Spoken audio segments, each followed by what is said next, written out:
정부가 돈이 많으면 하고 싶은 대로 예산 결정하면 되죠, 그죠? 딱히 뭐 고려할 게 없을 겁니다. 그런데 자원이 한정돼 있다. 이런 자원의 희소성 사항에 따라서 예산 결정하는 방식이 달라진다라는 걸 그 표를 한번 볼 수 있을 겁니다. 그래서 요것만, 요 표만 한번 봅시다. 개념은 자원의 희소성에 따라서 우리가 사회적인 요구 수준을 다 충족할 만큼 자원이 넉넉하지 않다. 그래서 이 시크한 사람이 자원의 상태에 따라서 이렇게 예산 결정 과정을 이렇게 나눴습니다. 그죠? 그래서 표만 한번 봅시다.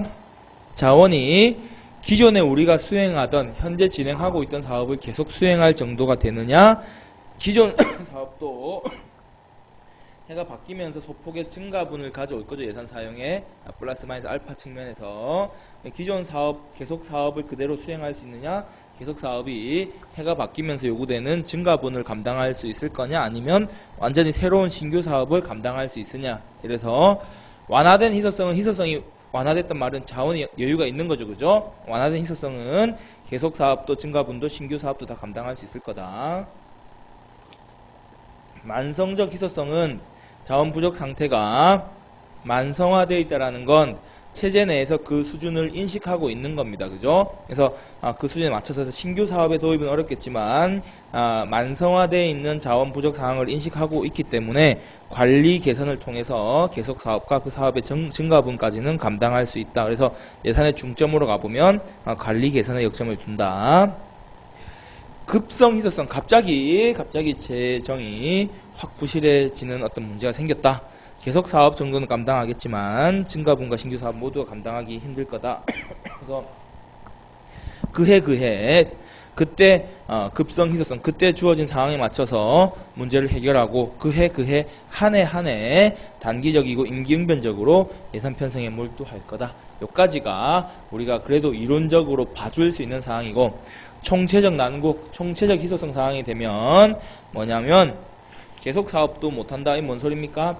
예산 중점 가보면 회피형 예산돼 있는데 애초에 감당할 수가 없는 거라. 그죠? 그래서 써야 될 돈은 100억이 필요하면 애초에 정부는 10억밖에 없는 거예요. 그죠?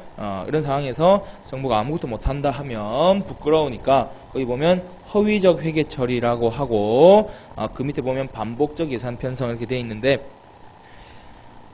그냥 허구적으로 예산만 만들어 놓고, 그죠? 실제 집행은 못하면서 우리가 복지에 얼마 쓰고 뭐에 얼마 쓰고 이렇게 편성만 해놓지만 실제 집행은 이루어지지 못합니다. 자원이 아예 없어서. 그래서 계속 사업도 예산을 편성하겠지만 큰 실제 실행이 되지 못하는, 그래서 예산 통제고 관리고 이런 게 다 무의미한 상황이 총체적 희소성이다. 그래서 주로 이제 시험에서는 이런 자원의 완화된 희소성, 여유가 있을 때 고려할 수 있는 PPBS라는 제도하고, 만성적 희소성 상황에서는 주로 신규 사업 도입이 원활치 않으니까 이때 고려할 수 있는 이 연기준 예산제도, ZBB라고 하는 연기준 예산제도 연결해서 나머지는 특별한 예산제도를 적용하기가 그런 거니까 시험에서 물어볼 수 있을 겁니다.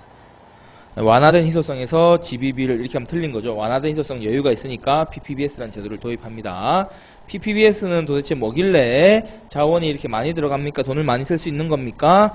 좀 이따가 볼 겁니다. 굉장히 행정학 연구에 많은 공로를 세워준 존슨 아저씨의 그레이트 소사이어티가 또 한번 등장하게 될 겁니다. 그죠? 자, 다음 페이지 680페이지 넘어가면 정책 결정에서 경제 원리냐 정치 원리냐는 건 합리주의나 점증주의 관점에서 여러분이 보시면 될 겁니다. 그래서 복습하면서 경제 원리입니까? 경제적 합리성, 합리 모형이죠, 그죠? 정치 원리, 정치적 합리성, 점증주의 관점에 있겠죠, 그죠? 그렇게 보면 되고, 윌답스키 아저씨의 예산 문화론 이런 거는 각 국가가 처해 있는 행정 문화에 따라서 예산 결정 방식이 달라진다. 그래서 국가가 경제력이 큰 나라가 있고 경제 규모가 작은 나라가 있을 거고, 재정이 올해 얼마 들어갈지, 얼마 세입 거둘 수 있고 얼마 지출할지 예측 가능성이 높은 나라도 있고 낮은 나라도 있을 거다. 경제력도 크고 재정의 예측 가능성도 높으면 선진국이죠, 그죠? 이런 나라는 돈은 일단 여유가 있는 상황에서 예측 가능하니까 필요한 만큼 점증적인 의사결정이 이루어지는 거고, 경제력도 작고 예측 가능성도 높은 후진국은 아까 총체적 희소성과 마찬가지로 반복적 결정을 해서 좀 쓰고 또 예산 결정에서 또 쓰고 돈 생기면 또 쓰고 돈이 없으니까 예측도 안 되니까 뭐 이런 예측할 능력도 안 되니까 좀 쓰고 돈 생기면 또 예산 결정에서 좀 쓰고 반복적 결정 과정이 이루어집니다. 경제력은 작지만 예측 가능성이 높을 때는 돈이 들어오면 돈 수준에 맞춰서 지출을 할 겁니다. 양입 제출, 양출 제입이 아니라 양입 제출이다, 그죠?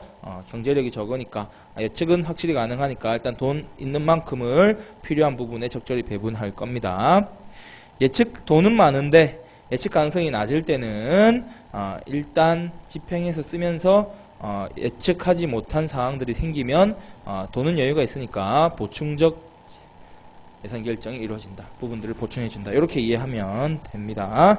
자, 681페이지 기획과 예산은 우리가 사업을 장기적인 국가 기획을 하는 거죠. 우리 사회가 어디로 가야 될지. 그 과정에서 이제 예산하고 기획이 맞아야 되는데 현실적으로 기획과 예산이 괴리되더라. 그래서 경제성장 정책을 5개년 경제성장 계획 이렇게 했는데 실제 예산 집행 과정을 보니까 기획과 맞지 않는 부분이 생기더라. 왜?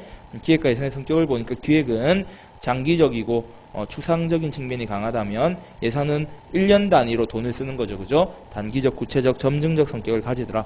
기획은 장기적이고 추상적이고 합리적 분석을 통해서 포괄적 성격이 강하니까 이런 성격 차이에서 괴리가 발생하더라. 혹은 우리는 지금은 기획기관과 예산기관을 합해서 기획재정부에서 다 하죠. 그죠? 이전에는 기획은 경제기획위원회에서 하고 예산 담당은 또 경제부 이런 데서 국고수지 총괄하고 이러다 보면 기관 간 대립이 생길 수 있더라.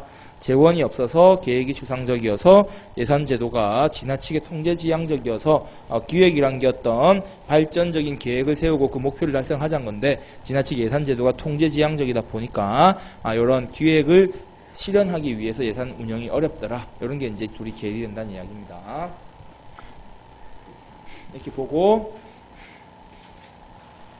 23장 예산 과정론은 일단 뒤로 좀 미루고 예산 제도의 발달과 개혁 24장으로 넘어가겠습니다. 724페이지.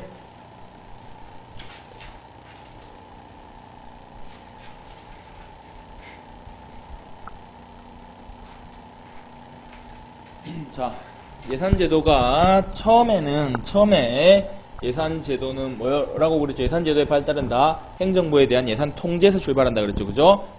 그래서 처음에는 시민의 대표인 의회가 이 예산 과정에 대해서 민주성 측면에서 통제하는 게 중요했습니다. 그래서 이 시기에는 우리가 품목별 예산제도를 줄여서 LIBS라고 하는데 이 품목별 예산제도를 통해서 행정부가 돈 쓰는 거에 대해서 최대한 잘 통제하는 게 예산제도의 목적이었다. 지향점이었다. 보충자료 1페이지 보셔도 되고 책 725페이지 보셔도 됩니다.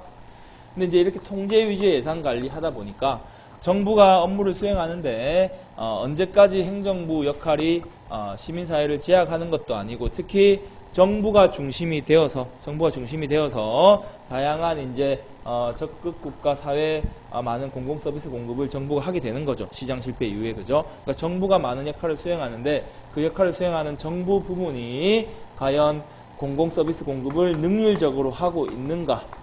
그래서 정부가 제공하는 공공 서비스 공급 역할에 대해서 정부 기능에 대해서 관리상의 관리 능률성에 대한 관심이 커집니다. 그래서 통제도 좋지만 정부가 그래도 이제 사회에 적극적으로 개입해서 많은 역할을 하는데 그 활동들이 능률적으로 집행되고 있는지 어떻게 예산 과정을 짜야 정부 정책이 능률적으로 운영될 건가, 재정 운영이 능률적으로 운영될 수 있을 건가.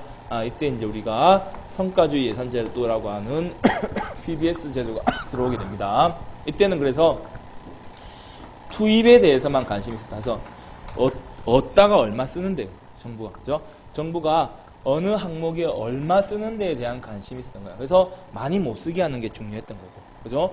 근데 정부가 기왕에 사회 개입해서 많은 문제를 해야 되면 어디다가 얼마 쓰는데, 그리고 그래서 얼마나 산출물을 생산해내는데 이런 거에 관심을 갖게 됩니다. 그러다가 이제 우리 그레이트 소사이어티 같은 거 위대한 정부를 건설하겠다 이렇게 존슨 정부 들어가게 되면 그레이트 소사이어티를 건설해서 그러니까 1960년대 후반 신행정론 할 때 사회 문제를 해결하기 위해서 미국 사회의 빈부격차라든지 이런 사회 문제를 해결하기 위해서 많은 제도를 도입하죠, 그죠? 뭐 헤드스타트 프로그램, 오클랜드 사업 많은 프로그램을 도입했는데 그런 프로그램을 돈을 써서 정책을 도입한 게 과연 원했던 성과를 목표를 달성했는가? 목표의 달성 정도는 뭡니까? 효과성 측면에서 그런 프로그램들이 과연 실제 효과가 있느냐. 그래서 투입해서 산출이 원했던 효과를 달성하고 있느냐를 살펴보게 되는 게 하나의 흐름이 될 겁니다. 이렇게 해서 가다가 우리가 전체적으로 이 1970년대 후반 가면 정부 실패 논의가 펼쳐지면서 사실 자원난 시대를 겪게 되죠. 그죠? 스태그플레이션 이런 거 겪게 되면서 결국 정부 수입이 많이 줄어들게 됩니다. 그죠? 그래서 이 이후에 이제 가면 재정난 시대에 정부 재원의 부족 속에서 효과적인 감축 관리 관점 하에서 연기준에서 다시 평가하겠다. 그래서 생각 없이 예산을 쭉 집행하고 전년도에 그렇게 지출했으니까 점증적으로 또 그냥 반복적으로 지출하는 게 아니라 모두 제로 베이스에서 예산을 다시 평가해 보겠다.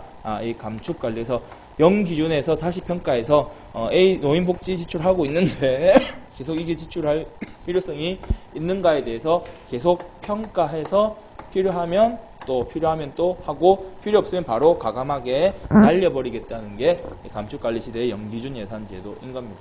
이후에 이제 주민 참여 예산 제도를 이렇게 발달해 갈 겁니다. 그래서 각각의 제도에 의의하고 장점, 단점까지 물어보는 시험 문제가 굉장히 여러분 앞으로도 많이 보게 될 겁니다. 그죠? 문제풀이 수업 시간에 보면 그래서 한 제도마다 다 문제들 여러분 풀어보게 될 겁니다.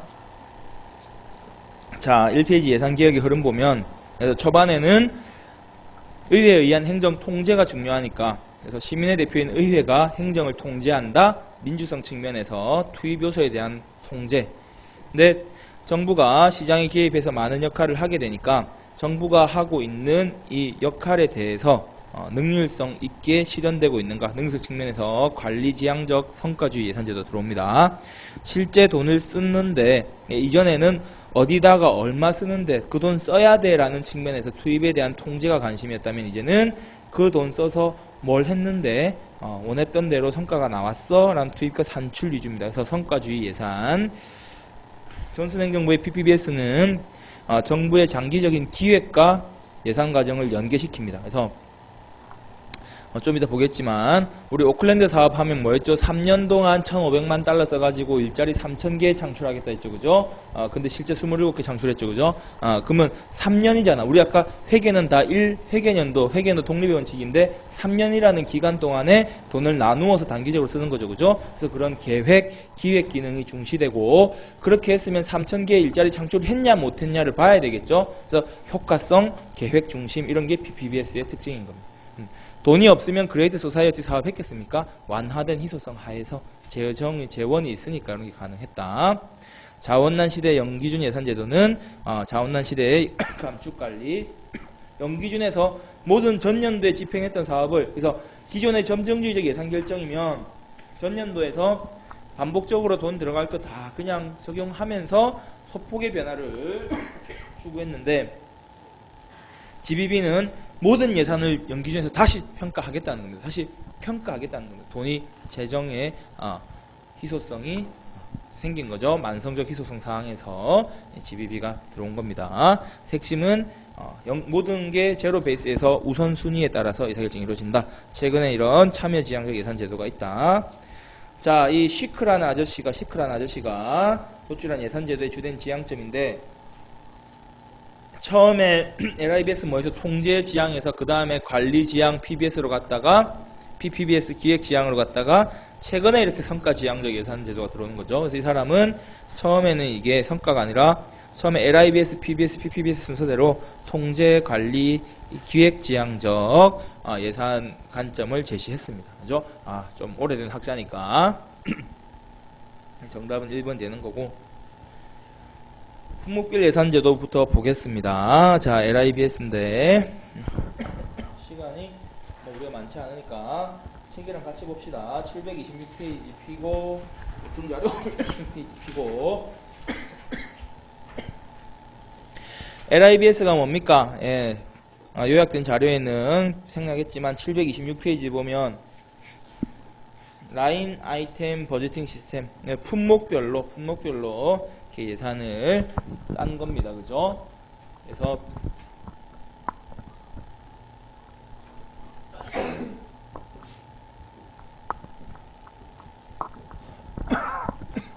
아까 우리 대구시 뭐 교통 정책과가 있다고 해봅시다. 이런 거 실제 있는지 없는지 모르겠습니다. 여기서 뭐 예를 들어 지하철 3호선 노선을 결정한다고 합시다.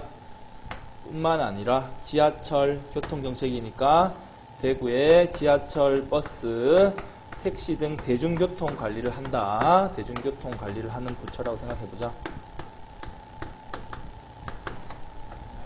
교통정책과에서 예산을 짤 때 품목별 예산 제도에 입각하면 어떻게 짜냐 하면 교통정책과 예산 이렇게 해서 교통정책과에 사람이 일단 7명 있다. 이렇게 되면 인건비 해서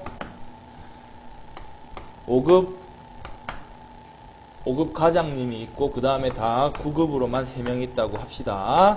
그러면 9급 뭐 2호봉, 1호봉, 1호봉 이렇게 있다와 5급 뭐 3호봉이다 이렇게 하면 5급 3호봉 기본적으로 들어가는 기본 보수가 있겠죠. 그죠? 그 다음에 수당, 뭐 상여금 이런 것들 다 있을 겁니다. 그래서 3호봉 기본 보수, 수당, 상여금 얼마 해서 1월에 인건비 얼마, 2월에 얼마, 3월에 얼마 해서 금액 나오니까 합하면 인건비 총액 얼마 이렇게 나오겠죠. 그죠? 자, 교통정책과 하다 보니까 주로 출장을 많이 다닌다. 그러면 여비 교통비 해가지고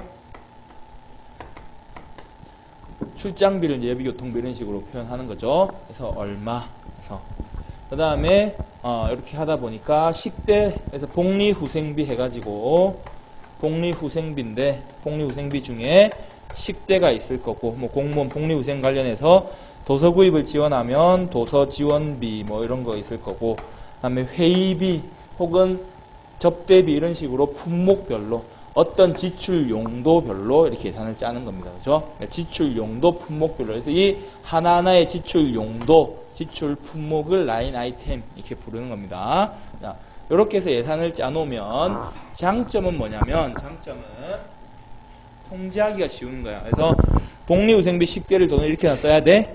지방의회에서 그죠? 복리후생비 식대를 뭐 이렇게 많이 쓰는데 한 명당 점심 예를 들어서 하루에 한 끼씩 식대 지원한다고 돼 있고 한 끼당 10,000원 해가지고 4명이니까 매일 40,000원씩 곱하기 한 달 근무일수 22일 해서 88만원이다.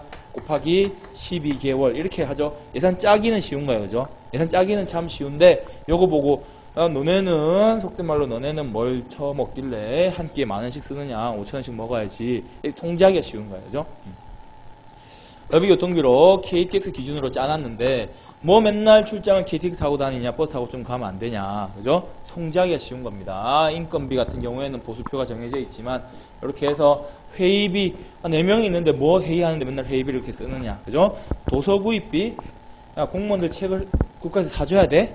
통제하기가 쉬운 품목별로 이렇게 하다 보니까 그래서 이 통제지향적 예산 제도가 첫 번째 통제의 용이성이고 두 번째는 다른 예산 제도랑 결합하기 쉬운 거야. 그래서 이런 제도를 기본으로 깔아놓고 최근에 뭐 성과주의 예산 제도 다 뭡니까? 기본적으로 이렇게 깔아놓고 이 안에서 다른 제도를 적용하기가 쉬운 거죠. 그죠? 그 다음에 다른 제도랑 결합이 쉽고 무엇보다도 예산 편성 과정이 용이하다, 쉽다. 그래서 특히 이제 이렇게 한번 해놓으면 예산 집행할 때도 그래서 보통 회사 생활 하신 분 경험 있으면 될지 모르겠지만 제가 다닌 회사도 품목별 예산제도 바탕으로 하고 성과주의 예산제도 하고 있었거든요. 이렇게 해놓으면 이렇게 해서 1월 이렇게 비용이 있잖아. 그래서 우리가 요즘에 법인카드 쓰죠, 그죠? 법인카드 쓰면 요 한 달에 식대로 뭐 100만원 쓸 수 있다. 100만원 넘어가서 쓰면은 뭡니까? 카드가 끊기긴 끊겨. 다만 격리부서에서 승인을 안 해주는 거죠, 그죠? 그래서 책임을 묻게 됩니다. 견책, 그죠? 견책. 그래서 보통은 이 이상 넘어가게 되면 지출이 안 이루어지죠. 돈을 썼다라는 걸 회계 시스템에 등록이 안 되게 막아버리는 거죠. 용도 넘어가 버리면. 그래서 근데 예산 짤 때는 쉬워. 예산 짤 때는 뭡니까? 전년도 이거 바탕으로 해가지고 전년도 바탕으로 해서 올해는 다 한 칸씩 승진했네. 다 8급 되면 이제 8급 금액을 다 적어 넣으면 되는 거고, 그죠? 전년도 바탕에서 전년도에 이렇게 식대 만원 했으니까 이렇게 전년도 KTX 타고 다닌 거 보니까 실제 얼마 들어갔으니까 올해도 얼마, 이런 식으로 예산 짜기에 쉽다는 장점이 있습니다. 단점은 뭐냐면 이렇게 했다. 그래서 이 교통정책과에서 뭐 지하철 3호선 노선을 새로 도입했는데 통제는 쉬운데 그래서 지하철 3호선 새로 노선을 도입했는데 그게 어떤 효과를 가져왔느냐. 이렇게 해서 돈을 쓴 거야. 인건비 주고 교통비 주고 회의비 주고 복리후생비 치면서 정부 재정을 운영했는데 대구시 교통정책과에서 대구시 대중교통 개선을 위한 정책을 펼쳤을 건데 대중교통 개선에 어떤 효과가 나왔는데 뭘 했는데 이래가지고, 그죠? 돈 쓰는 거에 대한 통제만 너무 하다 보니까 그렇게 돈을 쓰는 걸 아락바락 야 식대 많다 깎아 막 이렇게 통제하긴 용이했는데 결국 돈을 쓸 거잖아. 돈을 썼는데 그래서 뭐 했는데 너네가 뭘 달성했는데 라는 걸 알 수가 없는 거죠, 그죠? 성과를 파악하기가 힘들다는 문제점이 있다. 그래서 지나친 이런 통제 위주의 예산 제도가 정부가 실제 많은 업무를 수행하는데 그래서 어떤 성과들을 거두고 있습니까? 라는 데 대한 고려가 안 되니까 이제 성과주의 예산 제도가 들어오게 되겠죠, 그죠? 자, 의의를 보면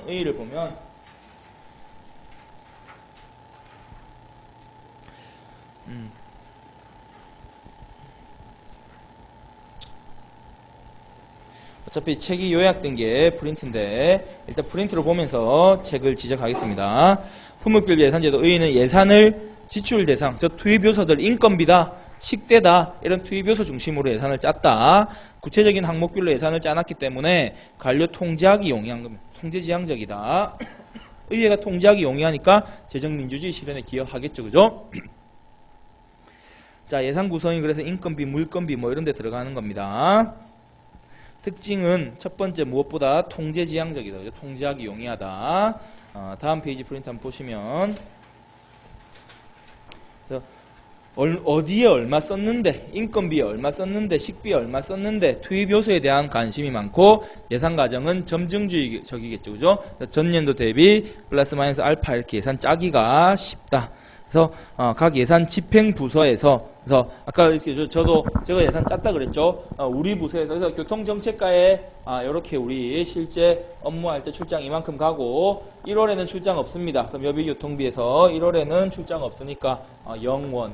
2월에 우리가 주로 이거 서울에서 대중교통 세미나 하는데 전부 참석해야 됩니다. 그러면 얼마 이런 식으로 자기 부처에서 어떻게 돈을 쓸지 결정할 수 있겠죠, 그죠? 그래서 부처에서 짜서 우리 이렇게 씁니다 하고 위로 올리게 됩니다, 그죠? 그래서 분권적이고 상향적 예산 편성이다. 각 부처에서 우리가 월별로 항목별로 얼마를 쓸지 정해서 예산기관한테 우리 이렇게 써야 돼요 하고 제출하는 겁니다. 예산기관은 그 내용에 대해서 이제 승인해주고 처음에 올렸던 계획대로 집행되는지 감시한다. 그래서 항목이 넘어가면 예산 입력이 안 된다 그랬죠, 그죠? 장점은 무엇보다 통제가 용이하고 예산 편성하기에 쉬운 겁니다. 그래서 예산 집행할 때도 우리 이번 달에 회식해도 돼? 복리후생비 우리 회식비 얼마 썼지? 봐가지고 남아있네 회식하자 이렇게 되는 거죠, 그죠? 예산 집행할 때 도움이 되고 다음에 예산 편성할 때 쉽다, 그죠? 이익 집단의 무마 가능성이라는 건 그래서 교통정책과의 예산을 확 깎았다. 그래서 교통정책과에서 대중교통 개선을 위한 지출이 실제 줄어들게 될 때 요쪽에서 이렇게 깎아버리면 실제 업무하고 예산하고 지금 연계가 안 된다 그랬죠. 그죠? 그러니까 요 예산이 깎여도 실제 업무에서 어떤 부분에서 어떻게 깎였는지 우리 시민사회에서 잘 파악이 안 되죠. 그죠? 그러다 보니까 나와 관련된 정책에서 예산이 깎인 게 아닌가라는 반발을 하기가 쉽지 않은 거죠. 그죠? 그러다 보니까 요 이익 집단의 무마 가능성이라는 게 나오게 되는 겁니다. 분석 비용도 별로 안 들고 회계 책임은 명확하다. 지출 용도가 딱 정해지니까 다양한 예산 제도와 결합하기가 용이한 게 장점입니다. 조직 내에서 항목별로 얼마 쓸지 정해놓고 그 다음에 이제 다른 어떤 사업 성과, 뭐 성과주의 예산 제도라든지 뭐 PPB에서 이런 거랑 결합시킬 수 있겠죠. 항목별로 통제해놓고 그 다음에 성과에 의한 측정 이런 것들도 하면 결합이 될 겁니다. 뒤에 제도 보시면 될 거고 단점은 산출물이 없는 거야. 산출물이. 그래서 저렇게 통제를 했는데 그래서 예산을 잘 쓴 거야 못 쓴 거야 도대체. 그죠? 뭐 효과성 같은 걸 판단할 수가 없다. 목표의식이 없다. 뭐 예산 써가지고 우리 부서가 뭘 달성하겠다. 교통정책과가 대구시의 교통정책 개선한 어떤 성과를 달성하겠다. 이런 게 없는 거죠. 그죠? 저 안에서만 돈 쓰면 되는 거다. 재정구조가 경직화되고 뭐 계획이랑 예산이랑 괴리되고 예산 집행에 어떤 신축성 이런 것도 없다. 딱 한도가 용도가 정해져 버리니까 그렇습니다. 부처 간 차이 반영도 곤란하겠죠. 그래서 교통정책과 인건비 몇 명 5급, 9급 있으니까 이렇게 그러면 옆에 부서를 봤는데 옆에도 5급 3호봉 한 명, 9급 또 9급, 9급, 2호봉, 1호봉 한 명에서 4명이 또 있다. 그러면 인건비 똑같이 들어가겠죠. 하는 일이랑 상관없이. 그죠? 예산이 다 똑같은 거잖아. 뭐 출장 많이 가면 요거는 좀 차이 있을라나. 그죠? 이런 산출물에 대한 고려가 없다 보니까 부처별로 하는 업무의 차이가 있다 보면 업무 차이에 따라서 예산도 달라져야 되는데 산출에 대한 고려 없이 항목별 통제 위주로 짜다 보니까 그죠? 실제 수행하는 업무랑 상관없이 예산 짜지다 보니까 부처 간의 차이 반영이 없다. 그죠? 그러니까 각 부처별로 중복 활동을 할 수도 있는데 그걸 방지하지도 못한다. 그죠? 업무랑 상관없으니까. 1번 문제 보면 예산관리 모형 중 품목별 예산제도에 대한 설명으로 옳지 않은 것은 갈등을 얘기할 수 있는 어려운 선택을 분할하기 때문에 모든 어려움에 한꺼번에 직면하지 않아도 된다. 이건 뭔 소리입니까? 그래서 막 정책을 대상으로 하다 보면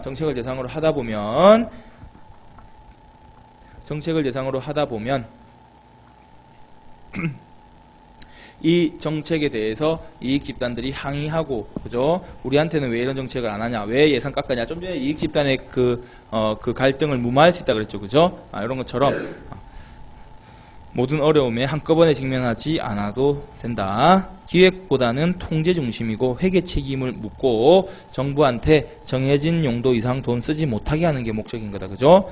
지출 품목마다 비용이 얼마인가는 알 수 있는데, 그래서 결국 예산이 효율적으로 집행됐는지 이런 거에 대한 판단하고는 상관없다. 왜? 산출물이 없잖아. 그죠? 그렇게 돈을 썼는데 뭐 성과가 나와야 교통정책과에서 10억 썼는데 무슨 산출물이 있어야 그게 효율적으로 집행됐는지 안 되는지를 판단하는데 그런 거에 대한 고려가 없다는 게 문제됩니다.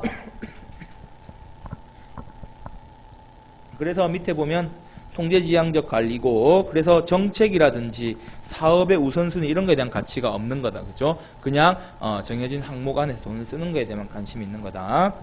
이런 게 문제되니까 성과에 대한 고려를 하겠다는 게 성과주의 예산제도로 이어지게 됩니다.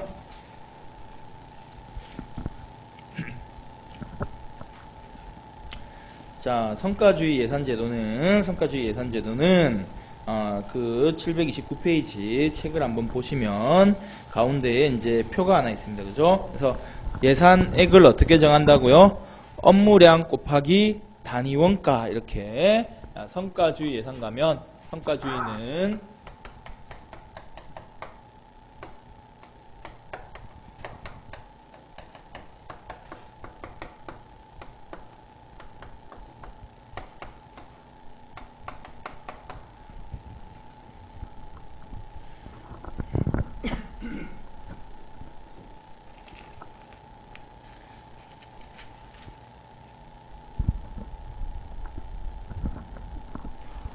그래서 교통정책과에서 대중교통 개선을 위해 가지고 3호선을 놓기로 했다. 그죠?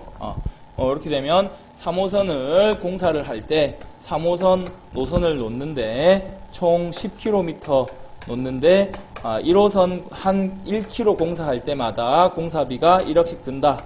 1km당 1억이 들어간다. 그러면 10km니까 요 3호선 공사에 총 10억 예산 들어가야 될 거고, 버스를 관리하는데 버스 지원하는데 또 단위 업무량 곱하기 단위 원가에서 얼마 들어갈 거고, 그래서 이렇게 사업에 따라서 총 예산 금액이 나와서 합하면 그 조직에서 수행할 예산이다, 이렇게 금액이 떨어지는 거죠. 그래서 얘는 뭘 강조합니까? 얘 부처가 실제 수행하는 업무량에 따른 원가, 그래서 실제 업무량이 뭔가 생산량, 조직이 수행하는 산출에 대한 관심을 가져는, 그래서 산출량에 맞추어서 예산 배정이 이루어지게 되는 게 성과주의. 그래서 타이틀이 뭡니까? 퍼포먼스 버제팅이죠. 그죠? 퍼포먼스. 그 조직이 만들어내는 퍼포먼스, 업무 성과, 산출량을 고려한 겁니다.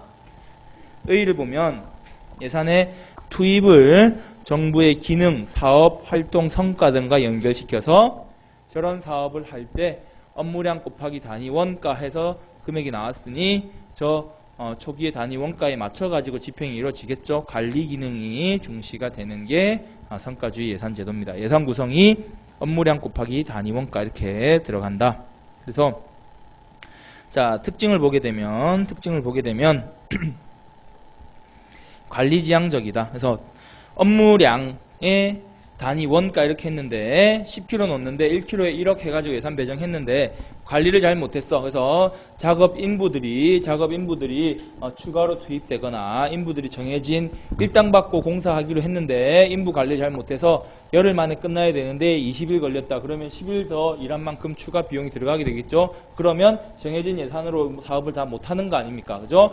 저 업무량과 단위 원가 안에서 작업 인부 관리를 잘 해야 되겠죠. 그래서 이제 관리 중심의 관리지향적 예산 제도가 됩니다. 이때 저 투입도 고려했죠. 그래서 업무량에 따른 단위 원가를 계산해서 단위 원가별로, 그래서 10km 하는데 1km 하는데 1억이니까 10km 하는데 10억. 그래서 투입과 요 업무량에 따른 산출량, 수입과 산출을 둘 다 고려하고 있는 거죠. 그죠? 앞에 LIBS는 뭡니까? 요거 10km를 만드냐 안 되냐 이런 거 상관없이 인건비에 얼마, 뭐에 얼마 이렇게 쪼개가지고 얼마 썼다. 요 투입만 고려했다면 얘들은 투입과 산출을 같이 고려하고 있는 게 장점이다. 그죠? 자, 특징 또 세 번째 보면 점증주의적 접근으로 예산 편성은 사업 단위로 이루어진다. 그래서 저 지하철 3호선 놓는 예산에서 저 사업에서, 그리고 이제 다음에 택시 사업에서 뭐 버스 지원해서 아까 우리 뭐 아침에 얘기한 것처럼 택시 5,000원 미만 카드 결제에 대해서 정부가 카드 단말기 5,000원 미만은 수수료 보조해 줄 테니 택시들 적극적으로 카드 단말기다 달아라 이렇게 할 때 그 택시들에게 지원해 주는 카드 수수료 이런 것도 또 나오겠죠. 그죠? 업무량 곱하기 단위 원가 이렇게 해가지고 다 산출해서 잡을 겁니다.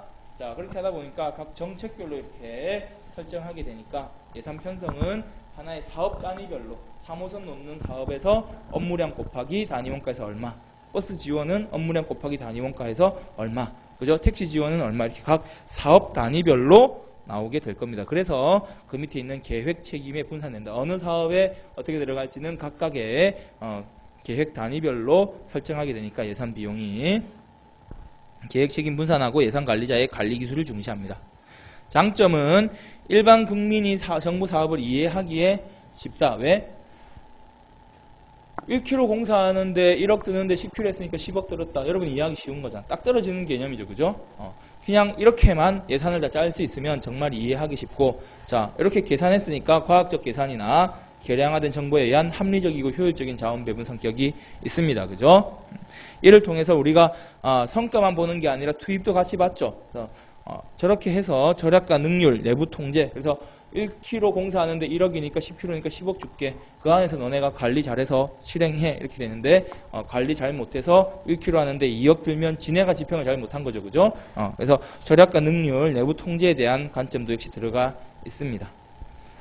계획 수립에 도움이 되고 할 텐데 이 PBS는 단점 측면에서 주로 많이 물어봅니다. 왜? 공공 부분의 성격을 너무 명확하게 가지고 있으니까. 민간 기업은 삼성에서 노트북 하나 만드는데 생산 비용 얼마, 인건비 얼마 따라락 하면 얼마 써가지고 센스 노트북 한 대 100만 원 만들었다. 그럼 150만 원에 팔면 50만 원 이익이 남는다. 명확하게 계산하기가 쉽죠, 그죠?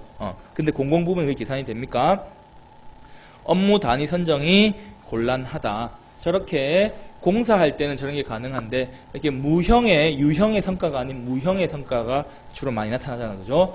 복지부에서 노인복지 예산 지출하고 이런 것들도 구체적으로 산출이 가능하면 모르겠으나 이게 아까 노인교통비 지급 같은 경우에는 뭐 할아버지 할머니들이 이동할 때마다 찍고 가는 걸 우리가 어떻게 계산해 볼 수 있을 거야, 단위 원가를, 그죠? 지하철비 얼마 곱하기 몇 회 이용 이런 통계를 내보면 잡을 수 있을 건데 그 과정에 이제 복지 공무원이 직접 방문해가지고 그 실태 조사하고 이런 것들 있죠. 그 과정에서 또 방문하고 하는 것들을 발품 팔아서 걸어가는 걸 비용을 또 매기려면 매길 수는 있겠지. 근데 이제 추상적인 어떤 상담 만족도라든지, 그죠? 상담, 할아버지 할머니들을 방문했을 때 어떤 뭐 만족도 이런 이제 추상적인 개념으로 올라가기 시작하면 단위 원가 산정하고 업무 단위를 어떻게 쪼갤지, 어떻게 업무량 곱하기 단위 원가인데 업무량을 어떻게 파악해야 될지, 단위 원가를 어떻게 파악해야 될지 점점 질적인 부분에 대한 고려가 안 될 겁니다. 그죠? 그래서 업무 단위 선정도 곤란하고 단위 원가 선정도 곤란합니다. 공공 부문에서 산출물 측정 자체가 일단 곤란하죠. 장기적인 계획과의 연계성이 부족하다. 한 단위 사업 위주로 이렇게 하다 보니까 단위 사업 위주로만 분석하다 보니까 전체적인 어떤 기획안에서 고려가 부족할 겁니다. 그래서 자원 배분의 합리성이 결여될 수 있다. 이런 지적을 받습니다.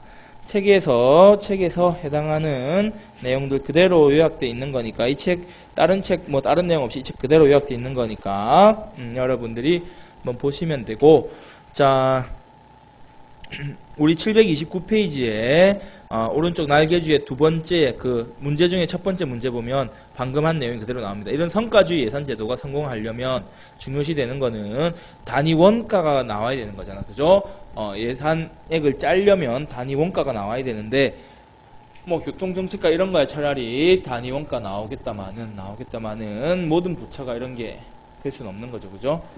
이렇게 이제 예산과, 혹시 예산과에서 대구시청 예산과에서 예산을 짜는데 예산 짜는 과정에서 많은 이런 고충과 고통 속에 짰다. 예산안 하나 짜내면 얼마 이런 식으로 할 수 있는 겁니까? 그런 거 아닌 거잖아요, 그죠? 그래서 부처별로 저렇게 명확하게 대국민 서비스로 산출물이 존재하는 부서에서는 측정이 가능한데 내부 관리 부서라든지, 그죠? 그런 거는 좀 곤란할 겁니다. 인사팀에서 근무 성적 평정했는데 근무 성적 평정 한 건 할 때마다 단위 원가 얼마 이렇게 매길 수가 없는 거죠, 사실상. 그렇게 생각하면 될 겁니다.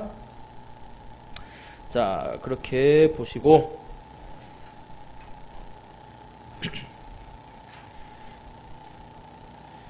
그 다음에 장단점으로 넘어가서 목차들 한번 보시고 관련된 문제들도 여러분 한번 복습하면서 풀어보시기 바랍니다. 성과주의 예산. 자, 바로 계획 예산으로 넘어가겠습니다.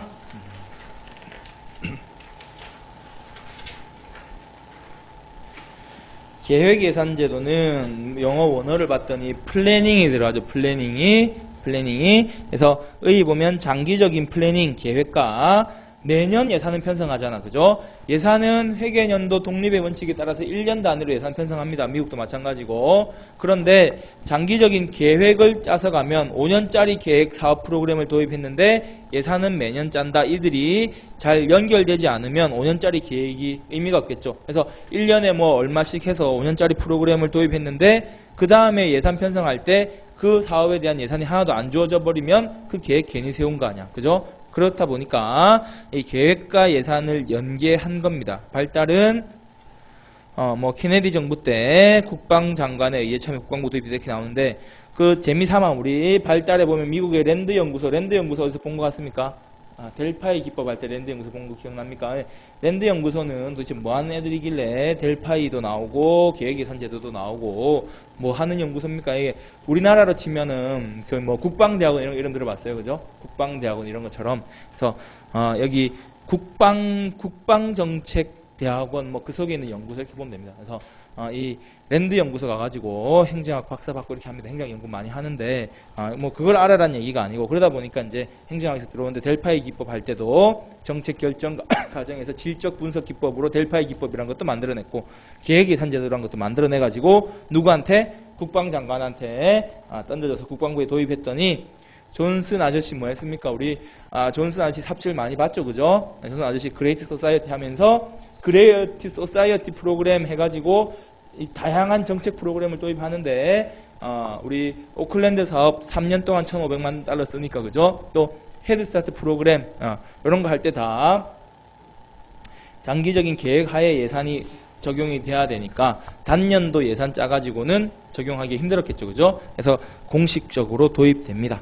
자, 예산 구성을 보면 장기적인 기획, 장기적 시계를 반영해서 수년간의 계획 미리 짭니다. 쉽겠습니까? 어렵겠죠, 그죠? 어렵겠죠. 한 번 짤 때 굉장히 오래 걸릴 거다. 자, 특징 먼저 보면, 그래서 계획에 맞춰서, 장기적인 계획에 맞춰서 예산을 짠다. 사업의 목표, 오클랜드 사업이다, 헤드스타트 프로그램이다. 그래서 흑인에 대한 뭐 교육을 뭐 높인다든지 이런 사업의 목표를 중시하면서 그에 들어가는 투입 산출도 같이 고려합니다. 그래서 어쨌든 계획을 바탕으로 예산을 짜니까 합리주의적 관점에서 총체적인 접근, 경제적 분석 기법들을 막 활용하게 되겠죠, 그죠? 이런 걸 할 수 있는 사람이 모든 일선 부처의 모든 예산 담당자 다 할 수 있겠습니까? 소수 전문가가 하게 되겠죠? 의사결정 과정이 집권화됩니다. 그래서 집권적 계획과 예산 기관의 정책 결정 기능이 중시됩니다. 그래서 전문가가 판단해서 오클랜드 사업할 때 오클랜드 지역의 흑인 일자리 창출을 위해서 3년 동안 1,500만 달러를 매년 1년에 얼마씩 딱딱딱 집행하면 일자리 3,000개 창출될 거야 라는 분석을 전문가가 해서 오클랜드 시에다가 너네 해 하고 던져주는 거죠, 그죠? 그래서 뭐였습니까? 오클랜드 사업은 그렇게 완벽하게 이렇게 PPBS에 따라서 전문가가 경제적 분석 기법을 활용해가지고 완벽하게 짜서 정말 성공 가능할 거라고 던져줬는데 집행 과정에서 도대체 무슨 문제가 있었길래 2,700개도 아니고 27개 만들고 속된 말로 이런 표현 쓰면 그렇습니까? 속된 말로 정책이 나가리 돼버렸느냐 이렇게 되니까 도대체 집행 과정에서 무슨 문제가 있었느냐? 정책 집행 연구가 촉발된 거죠, 그죠? 집행 과정에서의 문제점에 대한 연구가 이루어집니다. 장점은 이래서 주로 보면 그게 이런 과정은 네 번째 있는 이 최고관리층에서 대통령이 자 그레이트 소사이어티 할 거야 이런 프로그램 할 거야 기획해서 하니까 여기에 맞춰서 정책들 도입해 최고관리층의 관리 용이성 그래서 의사결정이 제일 위에 있는 것처럼 의사결정이 일어나됩니다. 그래서 가장 집권적이고 종합적인 의사결정이 이루어집니다.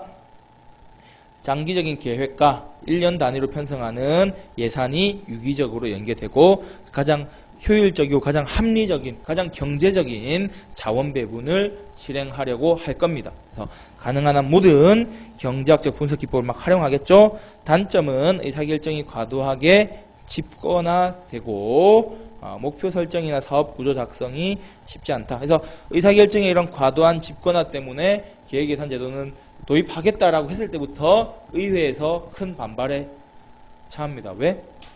그렇게 막 분석해가지고 가장 5년 동안 앞으로 3년 동안 흑인 일자리 창출은 이 오클랜드 사업 하는데 1단계로 얼마 집행해서 이렇게 도입하고 2단계로 얼마 도입해서 어떻게 하고 쫙 계획 짜가지고 이대로 하겠다 이렇게 되면 뭡니까? 의회 입장에서 어떡하라고? 의회는 뭐 통제하라고 말라고 예산을 깎으라고 말라고 그죠? 너무 과한 거 아니야 하면 야 우리가 최고 경영통계 프로그램 돌려봤더니 이렇게 나오는 거야 가장 합리적인 결정이야 라고 하면 의회에서 그걸 통제하기가 의회는 그냥 식물국회 되는 거죠, 그죠? 도입할 때부터 국회에서 강한 반발을 합니다. 이런 집권적인 도입 때문에 5페이지 보면 역시 계량화와 한선 작업이 곤란하고 과다한 문서와 정보량 그래서 얼마나 통계 프로그램을 많이 돌리고 하겠습니까? 공무원들이 이해하기에도 부족하다. 의회의 예산 심의 기능이 약화돼서 의회도 이해 못하겠고 처음부터 그러니까 이런 거 하지 말자라고 반발합니다. 예산의 정치적 성격 다 무시해버리고 가치 배분 성격 다 무시해버리고 들어가게 되는 거죠. 책을 보면 731페이지 책을 보면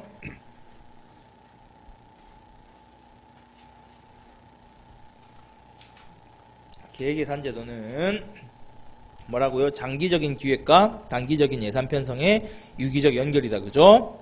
요런 장기적 기획이 왜 들어왔느냐? 발달 과정 보면 하나 둘 셋 세 번째 줄에 보면 처음에는 맥나마라 장관이 국방부에 도입했는데 이게 그레이트 소사이어티 하면서 존슨 아저씨가 모든 연방 정부에 전면적으로 도입했는데 그 다음 대통령이었던 닉슨 아저씨가 하지 말자, 힘들다 하지 말자, 바로 중지해버립니다. 혹시 기억날지 모르겠는데 그래서 닉슨 아저씨는 PPBS 힘드니까 하지 말고 뭘 도입하자고 했는지 혹시 기억나는 분 있습니까? 닉슨 아저씨는 PPBS 이런 거 너무 복잡하고 어려우니까 하지 말고 예산 제도로서 MBO를 도입합니다. 목표에 의한 관리. 그래서 MBO를 처음 도입했는데 MBO는 그래서 공식에 처음에 예산 제도로 들어왔는데 뒤에 인사관리 제도로 자리 잡게 되는 거죠. 조직관리 기법으로. 그것도 기억나시면 처음 공부하는 게 아닌 거야. 그죠? 그래서 행정 처음 공부하시는 분들 기억 안 나는 게 맞는 거고. 그렇게 합리화하자. 자, 다음 페이지 넘어가서 특징 보면 계획 지향성, 그죠? 장기적인 계획과 예산을 연계시킵니다. 사업의 목표와 목표 달성을 중시합니다. 그죠? 오클랜드 사업 일자리 3,000개 창출하는 구체적인 목표와 목표 달성에 대한 관심을 가집니다. 효과성에 대한 고려가 있겠죠? 경제학적 분석 기법들을 다양하게 활용할 겁니다. 합리주의적, 총체적 의사결정이 이루어지고 대통령이 집권적으로 프로그램 도입을 강조합니다. 그래서 의회마저도 무시되는 거죠. 그죠? 예산기관의 정책 결정 역할이 중시될 겁니다. 장점은 의사결정의 일원화. 그래서 국가 전체적인 관점에서 중앙정부에서 프로그램을 다 짜버립니다. 그죠? 종합적인 의사결정이 이루어진다. 그래서 국가가 프로그램 다 짜가지고 오클랜드 시한테 이거 해 하고 던져주는 거죠. 그죠? 자원 배분이 합리적일 수는 있겠죠. 장기적인 관점 하에서 자원 배분을 각 사업별로 효과적으로 나누어 줄 겁니다. 계획과 예산이 연기가 되고 최고관리층의 효율적인 관리 수단으로 작용될 텐데 단점은 의사결정의 과도한 집권화. 그죠? 특히 6번 보면 의회도 이해를 못해서 통제를 전혀 못하게 되는 문제가 생깁니다. 그죠? 목표 설정이나 사업구조 작성이 쉽지 않다, 개량화도 쉽지 않다. 이 과정에서 과다하게 문서와 정보량이 막 나오게 되는데 공무원도 이해를 못한다. 8번에 있는 예산의 정책 성격 완전히 무시하고 들어간다. 그래서 6년밖에 있지 않고 폐기돼 버리는 제도가 됩니다. 그죠? 자, 우리 자료에서 5페이지에 국회 8권 문제 한번 보면 처음에 품목별 예산제도 LIBS, 그죠? 각 부처에서 인건비 얼마는 식으로 통제 위주인데 예산 짜기가 쉬운 거죠. 예산 담당자가 뭡니까? 각 조직별로 예산을 짜서 올린 거죠. 상향식 예산 과정을 수반하는데, 그래서 하향식이라는 표현이 틀렸죠. 그죠? 계획예산제도는 하향식 맞습니까? 대통령의 의지에 따라서 대통령이나 장관이 자기 참모 통해 가지고 전문가를 통해서 짜서 이대로 실행해 하고 내려주는 거다. 그죠? 하향식 접근을 할 수 있게 해준다. 2번 보면 프로그램 예산 형식을 취하고 있으면 예산 편성에서 계량적 기법을 도입하죠. 그러니까 경제학적 가장 합리적이고 가장 경제학적 분석 기법에 입각해서 있는 게 이 기획예산 제도다. 그죠? 부서별로 일정하게 배분되는 시스템으로 개별 부서들은 예산 확보를 위해 사업에 대한 영향을 분석할 필요성을 느끼지 못하며 구조화된 분석의 역할은 중시되지 않는다. 이렇게 했는데, 자, 부서별로 일정하게 배분되는 시스템인데 개별 부서들은 자기 부서가 담당하는 사업에 대한 영향을 또 분석하고 구조화된 분석의 역할이 중시되겠죠. 그 장기적인 계획과 그 안에서 자기 부처에 이 예산을 집행하는데 최고관리층에 의해서 너네가 어떻게 예산을 집행하고 어떤 사업을 오클랜드 사업을 해라 라는 게 떨어지지만 개별 부서 입장에선 다시 이해하기가 쉽지 않아서 문제인 거지. 그 안에서 자기들이 수행하는 사업에 대한 성과, 영향력, 효과, 달성 이런 것들에 대한 분석을 아예 필요성 느끼지 못한다. 이런 표현은 맞지 않을 겁니다. 미국 연방정부 차원에서 도입됐는데 전반적으로 실패한 걸로 평가되고 6년 만에 문 닫습니다. 그죠?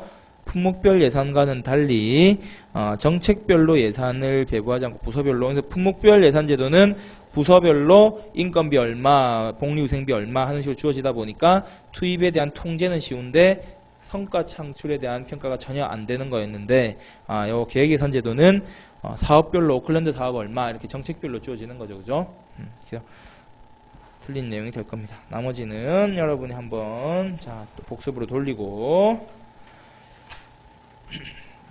6페이지에 LIBS랑 PPBS의 비교 보시면 품목별 예산제도는 그래서 통제 중심의 품목별로, 그래서 의회가 딱 예산 통제하기 쉽고 정해진 규칙을 지켰느냐에 관심이다. 예산은 각 예산 부처에서, 예산을 사용하는 부처에서 예산을 짜서 올리는 거죠, 그죠? 회계기법에 따른 상향식.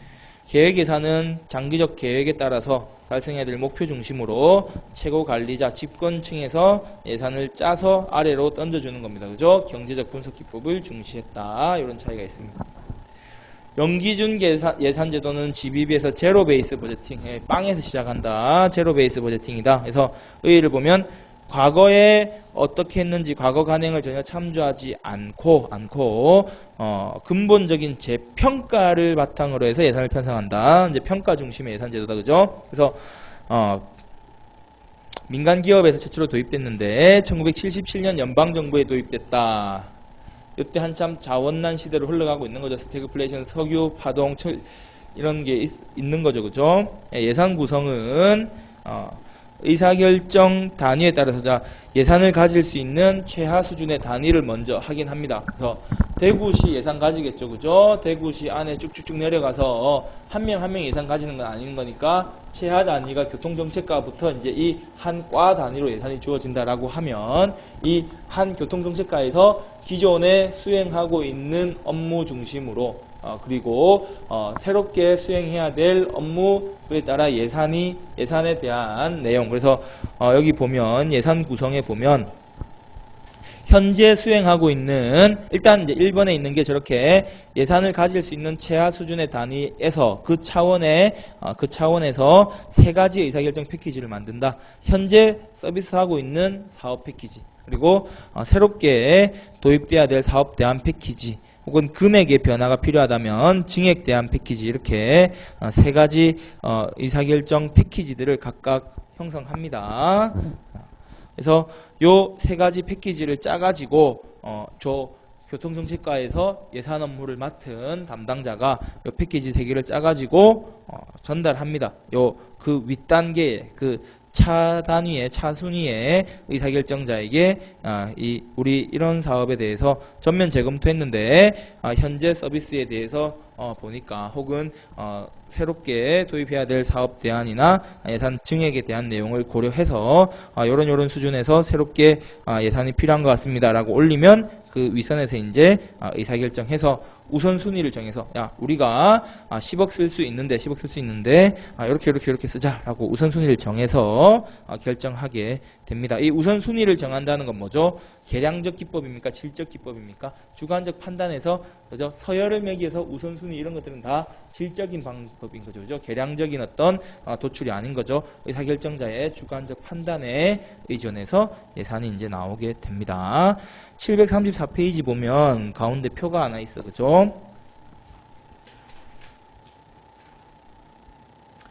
우리 만약에 우리 조직이 쓸 수 있는 예산이 10억까지다 이러면 A1 정책하고 B1 정책밖에 도입이 안 되겠죠. 그래서 이제 각각의 A1, B1 다양한 의사결정 패키지별로 예산이 얼마씩 들어가는지를 정한 다음에, 뽑아본 다음에 우선순위를 매겼더니 A1 사업이 제일 중요하고, 기존에 A1, 2, 3 다 하고 있었다 하더라도 A1, 기존에 하고 있던 A2, A3 사업보다 B1, B2, B3가 올해는 더 중요한 사업이면 이렇게 우선순위를 배치하는 겁니다. 근데 우리 부처가 쓸 수 있는 돈이 얼마라고요? 10억이다. 이러면 10억 안에서 의사결정해야 되잖아, 그죠? 그럼 A1하고 B1 사업만 시행한다. 이게 연기준 예산제도입니다. 그래서 기존에 A2, A3가 시행되고 있다 하더라도 다시 평가받는 거죠, 그죠? 장단점, 특징 장단점을 다시 프린트로 가보면 특징 보면 의사결정 지향적이다. 이해됩니까? 그죠? 자원난 시대에 기존 정책에서 다시 처음부터 해서 어떤 정책들을 도입할지 결정이 이루어지죠. 대안 간의 우선순위를 중시합니다. 그죠?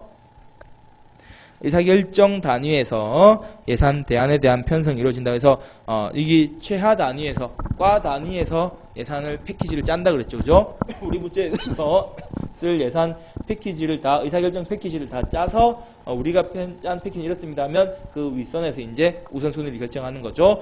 이렇게 되니까 상향식 의사결정이 이루어질 거고 분권적인 계획이 이루어지는 거죠. 분권적인 계획 책임이란 게 이 계획을 각 부처별로 짜는 거지. 그러니까 PPBS에서는 계획 책임이 최고관리층에 집중되어 있었던 거죠. 이런 방식에서는 밑에서 부처별로 짜서 올라가니까 LIBS, GBB 이런 건 다 분권적인 계획 책임이란 말이 나오고 PBS도 분권적인 계획 책임이었다. 왜? 각 사업 부처별로 단위 원가와 그죠? 산출량에 따라서 예산을 결정했었으니까 분권적인 계획 책임, 여기서 상향적 참여가 이루어집니다.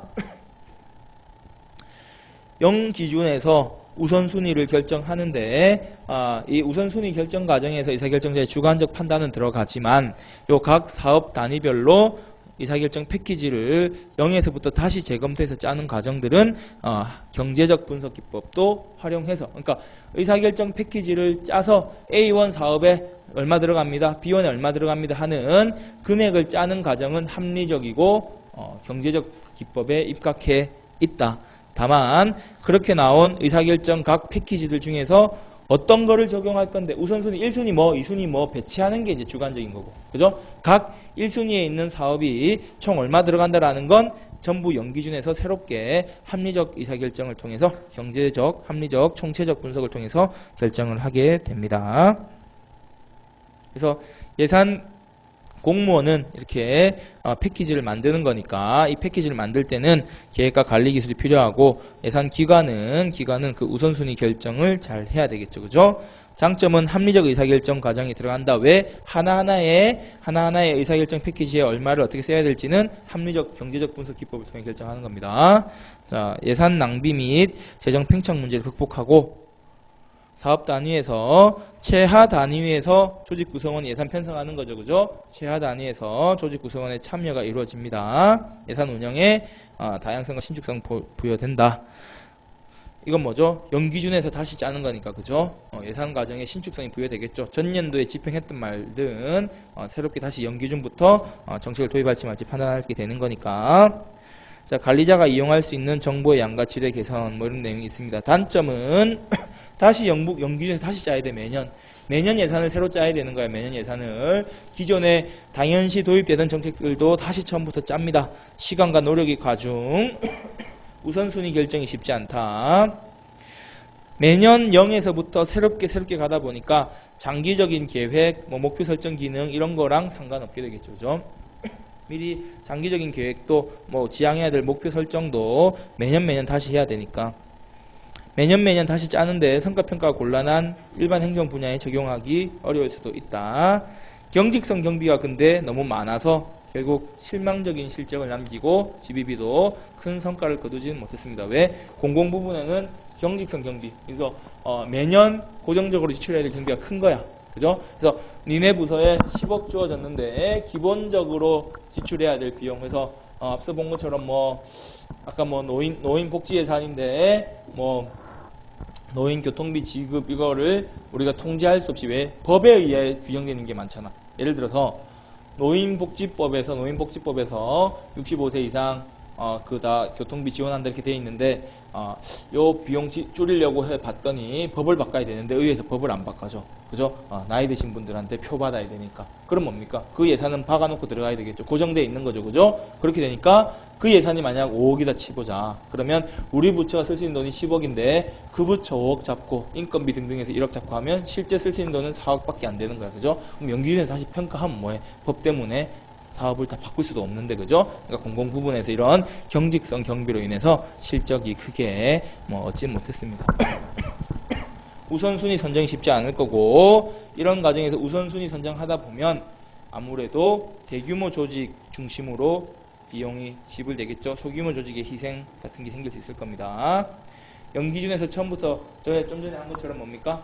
이 노인복지예산 연기준에서 줄입시다 하는데 뭡니까? 의회에서 안 받아주죠, 그죠? 이런 정치적인 요인에 대한 고려가 필요할 겁니다. 그래서 PPBS나 연기준 예산제도나 둘 다 경제학적 분석 기법에 입각해서 일단 대안을 분석합니다, 그죠? 다만 이 연기준 예산제도는 PPBS랑 다른 게 상향식이냐 하향식이냐 차이는 있을 거고, 그죠?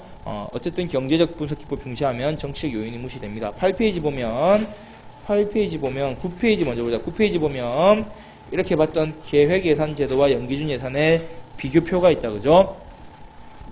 계획예산제도는 예산 편성 과정이 집권적이다 그랬죠, 그죠? 아무나 못한다 그랬죠, 그죠? 대통령이나 장관 같은 최고 관리자 바로 옆에서 전문가인 참모가 쫙 기획해 주는 거다, 그죠? 그래서 오클랜드 사업, 헤드스타트 프로그램, 신규 사업 중심으로 계획을 중시합니다. 그래서 위에서 다 짠 다음에 이렇게 실행하시오 하고 탑다운 방식으로 내려보내주는 거다, 그죠? 그래서 대통령이 이렇게 내려보내주면 우리 조직 너네 조직 할 거 없이, 그죠? 조직 간 경계 개념 없이 적용하게 될 겁니다.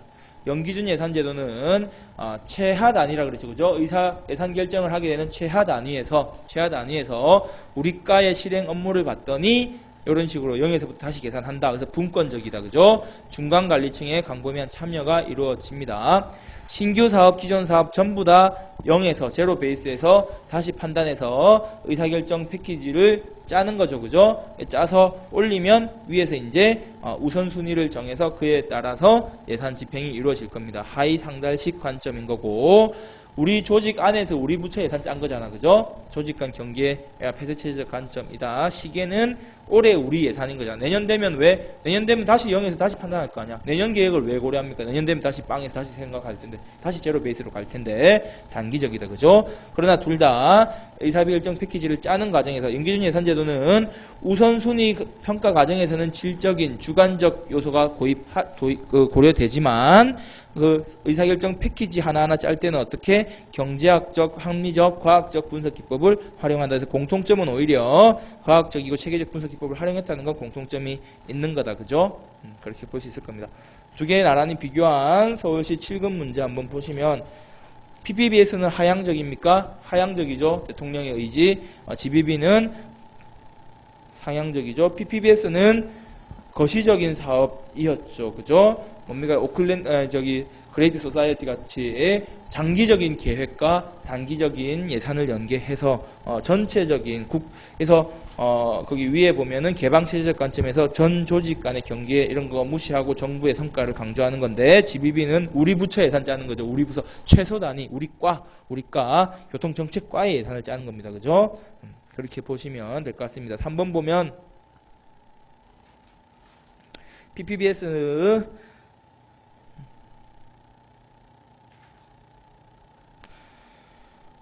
예산 변동액 GBB는 계속적인 재평가에 관심을 가진다. 개방체제다, 폐쇄체제다.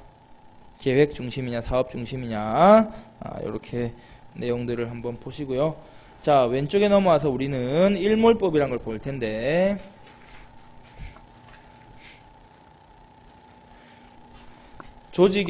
정부 조직의 항구성 이런 거 할 때 많이 예를 들었던 88 올림픽 준비위원회가 올림픽 끝나고 국민생활체육진흥협의회 이렇게 해서 영속하더라, 그죠? 그런 게 문제되니까, 예를 들어 이번에 또 대구시 세계 육상선수권 대회를 한다. 그래서 대구시 세계 육상선수권 대회 지원을 위한 법률 이래가지고 세계 육상선수권 대회 관련된 내용만, 그래서 관련된 정부 재정 지원 규모라든지 이런 걸 정해놔서 법률로 해서 만들되, 이제는 어떻게 합니까? 그래서 이 대구시 세계 육상선수권 대회 지원을 위해서 유치위원회를 만든다. 유치위원회는 어떻게 구성한다라고 하면서 제일 마지막에 부칙 가가지고 뭡니까? 이 법은 세계 육상선수권 대회가 열리는 2007년 몇 월 며칠까지 존속한다. 이 법에 있는 기구나, 이 법에 설치된 기구나 예산 같은 거를 향후 더 기구의 유지가 필요하다면 재의결을 받아야 된다. 그죠? 이런 식으로 규정해 놓습니다. 그래서 재의결 안 받으면 국회에서 다시 심사해서 유지해라라고 의결 못 받으면 법의 효력이 사라져 버리는 거죠. 그죠? 강제적으로 근거법을 아예 없애버리는 게 이 선셋로입니다. 그죠? 일몰법이다. 그래서 일몰법이 선셋로 이제 해가 지는 거죠. 그죠? 수행하고 있는 모든 활동을 자동적으로 그냥 폐지해버리도록 법률로서 그래서 법치행정의 원리에 따라서 행정이 법에 근거해야 되는데 근거되는 법률에서 뭐라고? 효과 다 없어진다. 몇 월 며칠부터 날려버리는 겁니다. 그죠? 정부개혁 과정에서 사업 주체가 해당 사업의 존립 여부를 스스로 입증하지 못하면 너네 다 사업 끝나는 거야. 거기서 일몰법입니다. 연기준 예산하고 일몰법이 서로 좀 비슷한데 연기준 예산은 행정부가 예산 편성할 때 어떻게 매년 연기준에서 새롭게 평가하는 거죠. 그래서 기존에 도입되고 있던 자원 활용 같은 경우에도 다시 0에서부터 다시 시작하는 겁니다. 그러면 행정부 예산 편성, 효율적 자원 배분 주로 이 예산 심의 과정에서 예산 관리 기능에서 주로 나타나고 상향식 관점에서 최하 단위부터 그죠? 연기준 예산은 조직의 최하 단위에서 예산 짜서 올린다. 1년 단위로 올리잖아. 연기준이니까 그죠? 장기적으로 고려할 필요 없죠. 내년 되면 다시 빵이 되니까 예산 부분에 적용되는 거다. 일몰법은 입법부가 예산 심의할 때 그래서 주로 행정 감독의 성격인 거죠. 그래서 정부 조직이 행정 조직이 자꾸 팽창하고 유지되는 걸 막기 위해서 행정 감독 차원에서 들어오는 겁니다. 일정 시점이 되면 근거법하고 그 근거법에 근거한 사업이 모두 다 종결돼 버리는 거죠. 그죠? 주로 의회에서 관심 분야를 정해서 이렇게 예산을 짜는 과정이랑 달리 의회에서 관심 분야에 대해서 이렇게 정해서 특정 이슈로 상위 이슈에서 특정 문제 내려온다. 그래서 하향식 관점이다. 장기적인 성격이 있다. 상대적으로다. 그죠? 연기준 예산에 비해서. 왜 연기준 예산은 1년 단위인데 일몰법은 뭐 3년, 5년. 어쨌든 전체적으로 보면 단기적이긴 하지만 연기준이랑 비교해 보면 상대적으로 장기적인 관점인 거죠. 그죠? 예산이나 법규 형태로 주로 나타납니다. 그죠?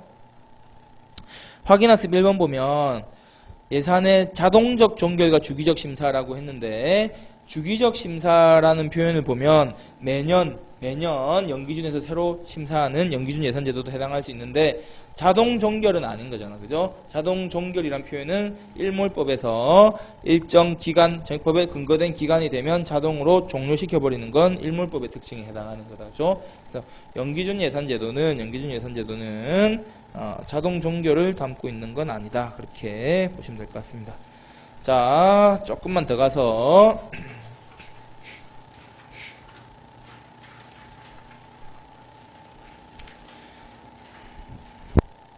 10분 쉬었다가 10분 쉬었다 합시다. 10분 쉬었다가 자 10분만 쉬었다가 10분 5분 5분만 쉬었다가 30분에 이렇게 합시다.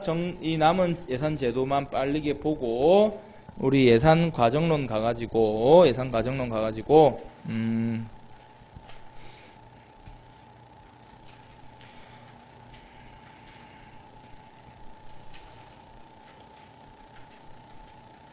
체크들만 좀 해봅시다. 자, 일단 너무 조금 가는 것 같으니까 조금만 쉬었다 합시다.